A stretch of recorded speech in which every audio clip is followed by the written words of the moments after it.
اس وقت کی حالت دیکھ سکتے جب وہ دوزخ کے کنارے کھڑے کیے جائیں گے. اس وقت وہ کہیں گے کہ کاش کوئی صورت ایسی ہو کہ ہم دنیا میں پھر واپس بھیجے جائیں اور اپنے رب کی نشانیوں کو نہ جھٹلائیں اور ایمان لانے والوں میں شامل ہوں. در حقیقت یہ بات وہ محض اس وجہ سے کہیں گے کہ جس حقیقت پر انہوں نے پردہ ڈال رکھا تھا اس وقت بے نقاب ہو کر ان کے سامنے آ چکی ہوگی. ورنہ اگر انہیں سابق زندگی کی طرف واپس بھیجا جائے تو پھر وہی سب کچھ کریں جس سے انہیں منع کیا گیا ہے. وہ تو ہیں ہی جھوٹے، اس لیے اپنی خواہش کے اظہار میں بھی جھوٹ ہی سے کام لیں گے. آج یہ لوگ کہتے ہیں زندگی جو کچھ بھی ہے بس یہی دنیا کی زندگی ہے اور ہم مرنے کے بعد ہرگز دوبارہ نہ اٹھائے جائیں گے. کاش وہ منظر تم دیکھ سکو جب یہ اپنے رب کے سامنے کھڑے کیے جائیں گے. اس وقت ان کا رب ان سے پوچھے گا کیا یہ حقیقت نہیں ہے؟ یہ کہیں گے کہ ہاں اے ہمارے رب یہ حقیقت ہی ہے. وہ فرمائے گا اچھا تو اپنے اس انکار حقیقت کی پاداش میں عذاب کا مزہ چکھو. نقصان میں پڑ گئے وہ لوگ جنہوں نے اللہ سے اپنی ملاقات کی اطلاع کو جھوٹ قرار دیا.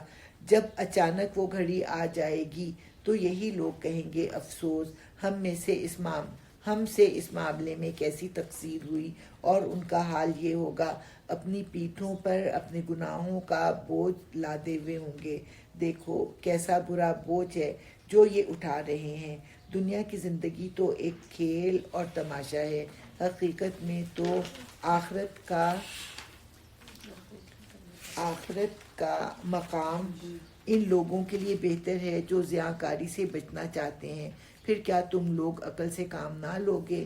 اے محمد صلی اللہ علیہ وسلم ہمیں معلوم ہے جو باتیں یہ لوگ بناتے ہیں ان سے تمہیں رنج ہوتا ہے، لیکن یہ لوگ تمہیں نہیں جھٹلاتے بلکہ یہ ظالم دراصل اللہ کی آیات کا انکار کر رہے ہیں. تم سے پہلے بھی بہت سے رسول جھٹلائے جا چکے ہیں مگر اس تکذیب پر اور ان اذیتوں پر جو انہیں پہنچائی گئیں انہوں نے صبر کیا یہاں تک کہ انہیں ہماری مدد پہنچ گئی. اللہ کی باتوں کو بدلنے کی طاقت کسی میں نہیں ہے. اب یہ کہ حضور صلی اللہ علیہ وسلم 40 سال تک کیا کہلاتے تھے؟ صادق اور امین. اور کب وہ جھٹلائے گئے؟ جب انہوں نے کہا کہ میں اللہ کا رسول ہوں اور لوگوں کو اللہ تعالیٰ کا پیغام دیا. اس پر اللہ تعالیٰ ان کی دل جوئی کر رہے ہیں. آپ کو تو نہیں یہ جھٹلاتے. کس کو جھٹلا رہے ہیں؟ یہ مجھے اور میری تعلیمات کو جھٹلا رہے ہیں. اس لیے آپ غمگین نہ ہوں.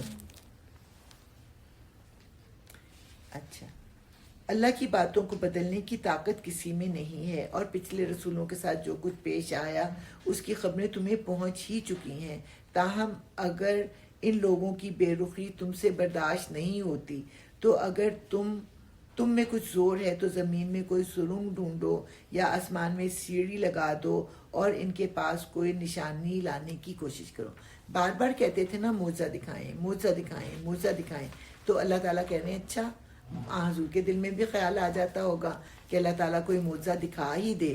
اس پر اللہ تعالیٰ نے کہا کہ اچھا اگر آپ خود لا سکتے ہیں تو زمین کھود کر کوئی معجزہ لے آئیں یا آسمان پر چڑھ کر معجزہ لے آئیں. اللہ تعالیٰ تو معجزہ دکھانے والا نہیں ہے. اگر اللہ چاہتا تو ان سب کو ہدایت پر جمع کر سکتا تھا. لہٰذا نادان نہ بنو، یعنی آپ کے دل میں یہ گمان نہ آئے کہ معجزہ ان کو ایمان لانے پر آمادہ کر دے گا. دعوت حق پر لبیک وہی لوگ کہیں گے جو سننے والے ہیں. رہے مردے تو انہیں تو اللہ بس قبروں ہی سے اٹھائے گا اور پھر اس کی عدالت میں پیش ہونے کے لیے واپس لائے جائیں گے. یہاں پہ مردہ کس کو کہا گیا ہے؟ مردہ دل جو لوگ ہوتے ہیں جن کے دل مر گئے ہیں وہ سنیں گے بھی نہیں اور ایمان بھی نہیں لائیں گے، لیکن قیامت والے دن وہ حاضر تو کیے ہی جائیں گے.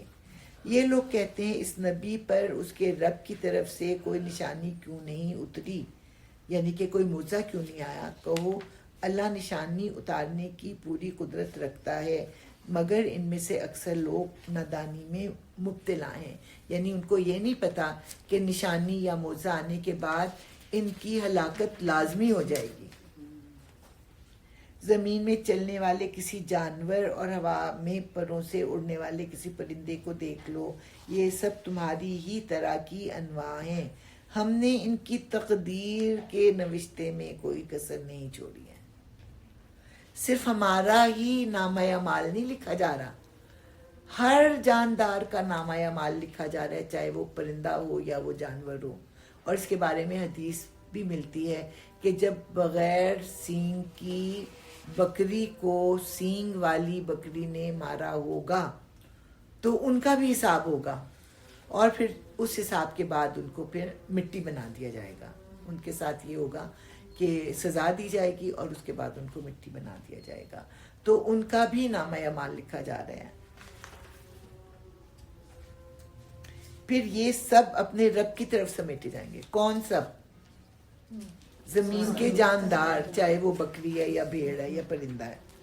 مگر جو لوگ ہماری نشانیوں کو جھٹلاتے ہیں وہ بہرے اور گونگے ہیں، تاریکیوں میں پڑے ہوئے ہیں۔ اللہ جسے چاہتا ہے بھٹکا دیتا ہے اور جسے چاہتا ہے سیدھے راستے پر لگا دیتا ہے۔ ان سے کہو ذرا غور کر کے بتاؤ، اگر کبھی تم پر اللہ کی طرف سے کوئی مصیبت آ جاتی ہے یا آخری گھڑی آ پہنچتی ہے تو کیا اس وقت تم اللہ کے سوا کسی اور کو پکارتے ہو؟ بولو اگر تم سچے ہو، اس وقت تم اللہ ہی کو پکارتے ہو۔ پھر اگر وہ چاہتا ہے تو اس مصیبت کو تم پر سے ٹال دیتا ہے، ایسے موقعوں پر تم اپنے ٹھہرائے ہوئے شریکوں کو بھول جاتے ہو۔ تم سے پہلے بہت سی قوموں کی طرف ہم نے رسول بھیجے اور ان قوموں کو مصائب و آلام نے مبتلا کیا تاکہ وہ عاجزی کے ساتھ ہمارے سامنے جھک جائیں۔ بس جب ہماری طرف سے ان پر سختی آئی تو کیوں نہ انہوں نے عاجزی اختیار کی، مگر ان کے دل تو اور سخت ہو گئے، اور شیطان نے ان کو اطمینان دلایا کہ جو کچھ تم کر رہے ہو خوب کر رہے ہو۔ پھر جب انہوں نے اس نصیحت کو جو انہیں کی گئی تھی بھلا دیا تو ہم نے ہر طرح کی خوشحالیوں کے دروازے ان پر کھول دیے، یہاں تک کہ جب وہ ان بخششوں میں جو انہیں عطا کی گئی تھیں خوب مگن ہو گئے تو اچانک ہم نے انہیں پکڑ لیا، اور اب حال یہ تھا کہ وہ ہر خیر سے مایوس تھے۔ اس طرح ان لوگوں کی جڑ کاٹ کر رکھ دی گئی جنہوں نے ظلم کیا تھا، اور تعریف ہے اللہ رب العالمین کے لیے کہ اس نے ان کی جڑ کاٹ دی۔ یہاں پہ اللہ تعالیٰ اپنا ایک پروگرام جو ہے وہ بیان کرے۔ اللہ تعالیٰ کسی قوم میں رسول بھیجتے ہیں، کس قوم میں بھیجتے ہیں؟ جو گمراہی میں پڑی ہوئی ہو، جن کے پاس اب سٹینڈرڈز ہی نہیں رہے، یا انہوں نے ایسے سٹینڈرڈز بنا لیے ہیں جو اللہ تعالیٰ کی تعلیمات سے بالکل الٹ ہیں۔ اور جب رسول آ کر ان میں تبلیغ کرتا ہے، اللہ تعالیٰ کا پیغام پہنچاتا ہے، لوگ اس کو نہیں مانتے اور اپنے طرز زندگی پر قائم رہتے ہیں۔ پھر اللہ تعالیٰ جو ہے ان کو احساس دلانے کے لیے کہ وہ کتنے بے بس ہیں، کسی ایسی مصیبت میں مبتلا کرتا ہے جس میں سے وہ خود نہیں نکل سکتے، اور ان کو پھر اپنی عاجزی کا احساس ہوتا ہے۔ اس وقت جو لوگ اپنی عاجزی کو تسلیم کر کے اللہ کی بڑائی کو مان لیں تو پھر وہ بچ جاتے ہیں، لیکن عام طور پہ لوگ اس مصیبت میں بھی اللہ تعالیٰ کو نہیں پکارتے، جس کے بارے میں اللہ تعالیٰ کہتے ہیں کہ اگر وہ اس مصیبت کے وقت عاجزی کا رویہ اختیار کرتے تو اللہ تعالیٰ ان سے خوش ہو جاتا، راضی ہو جاتا۔ پھر کیا ہوتا ہے کہ اللہ تعالیٰ اس مصیبت کو ان سے دور کر دیتے ہیں، اور پھر وہ کیا کہتے ہیں، ہاں مصیبتیں تو آتی رہتی ہیں، یہ تو وقت کے ساتھ ساتھ کبھی اچھے حالات ہوتے ہیں کبھی برے حالات ہوتے ہیں۔ پھر اللہ تعالیٰ ان کے اوپر جو ہے خوشحالی کے دروازے کھولتے ہیں اور خوب خوب ان کو نعمتیں عطا کرتے ہیں، خوب خوب خوشیاں عطا کرتے ہیں، یہاں تک کہ جب وہ ان نعمتوں میں ڈوب جاتے ہیں، مگن ہو جاتے ہیں، اللہ تعالیٰ کا نام و نشان تک ان کے ذہنوں سے مٹ جاتا ہے، تو پھر اللہ تعالیٰ جو ہے ان کو پکڑ لیتے ہیں، اور اللہ تعالیٰ کی گرفت ان میں سے کسی کو بھی نہیں چھوڑتی۔ تو یہ اللہ تعالیٰ کا ایک خاص طریقہ کار ہے، لیکن غور اس بات پر کرنا ہے کہ جب ہمیں کوئی بھی آزمائش آتی ہے، کوئی مشکل آتی ہے، تو اللہ تعالیٰ کا ہم لوگوں کی طرف سے عاجزی اور گریہ زاری کا رویہ، رونے دھونے کا، اللہ سے فریادیں کرنے کا رویہ اللہ تعالیٰ کو بہت زیادہ پسند ہے۔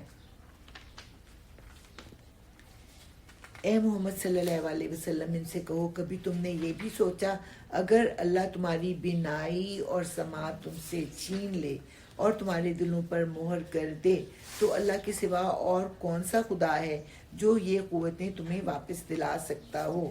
دیکھو کس طرح ہم بار بار اپنی نشانیاں ان کے سامنے پیش کرتے ہیں.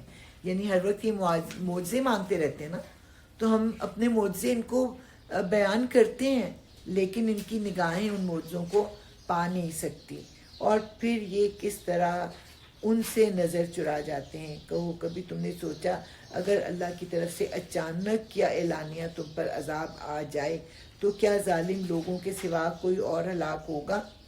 ہم جو رسول بھیجتے ہیں اسی لیے تو بھیجتے ہیں کہ وہ نیک کردار لوگوں کے لیے خوشخبری دینے والے اور بد کرداروں کے لیے ڈرانے والے ہوں.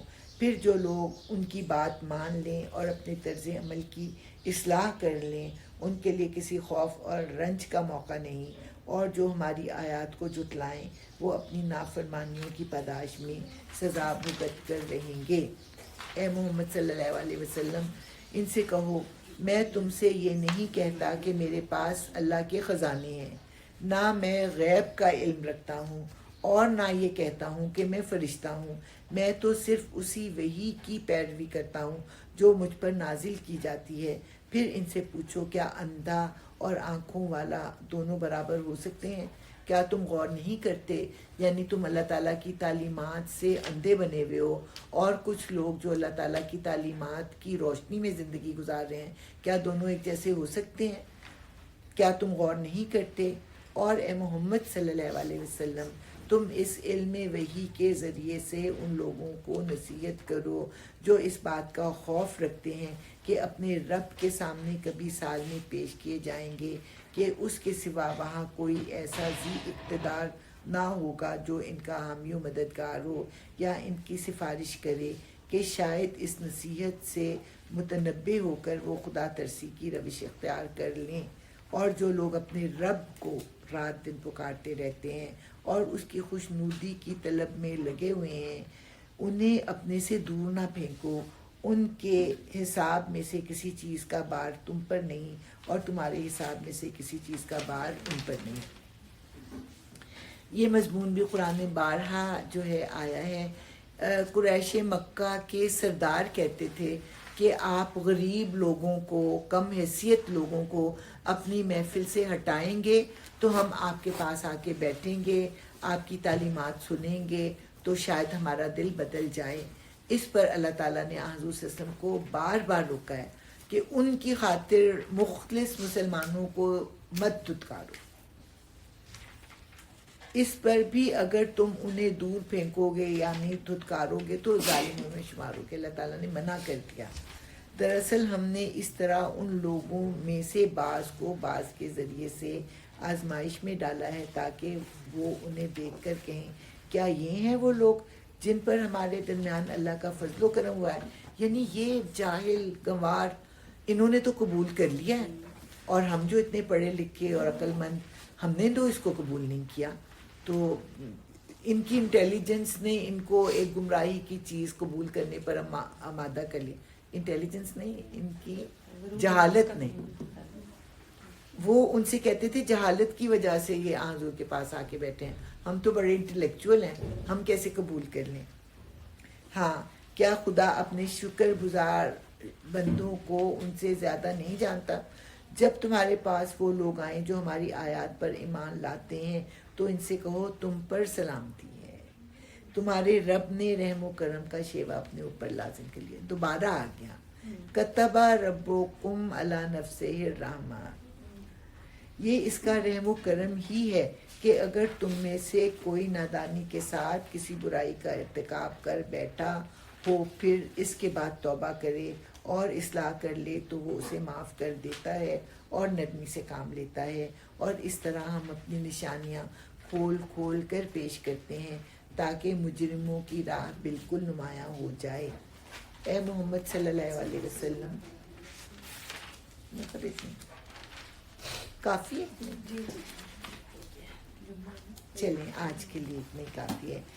اللهم آنس وحشتي في قبري اللهم ارحمني بالقرآن العظيم واجعله لي إماما ونورا وهدى ورحمة اللهم ذكرني منه ما نسيت وعلمني منه ما جهلت وارزقني تلاوته آناء الليل وآناء النهار واجعله لي حجة يا رب العالمين آمين ثم آمین.